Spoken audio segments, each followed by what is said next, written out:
నమస్తే మిత్రులారా, నేను మీ శ్రీనివాస్ చౌహాన్ అడ్వకేట్. మిత్రులారా, ఈ పుస్తకం చట్టపరమైన సమస్యలకు పరిష్కారాలు అనే పుస్తకం మనం రాసిందే. ఈ పుస్తకంలో ఏముంది అనే ఒక అంశాన్ని తెలుసుకునే ప్రయత్నం చేద్దాం మిత్రులారా. రైట్, ఈ పుస్తకంలో ఉన్నటువంటి ఒక ప్రశ్న ఏంటంటే, ఎంత కాలంలోపు కోర్టు డిగ్రీని అమలు పరచవచ్చు?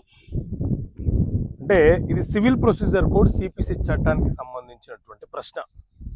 ఏదైనా ఒక సివిల్ కేసు మనం న్యాయస్థానంలో ఫైల్ చేసినప్పుడు న్యాయస్థానము విచారణ జరిపి తుది తీర్పును వెలువరిస్తుంది. దాన్నే డిగ్రీ అని పిలుస్తుంటాం.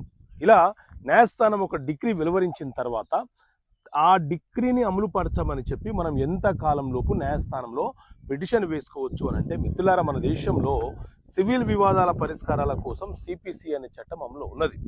ఈ సిపిసి చట్టంలోని ఆర్డర్ 21 రూల్ 22 ప్రకారంగా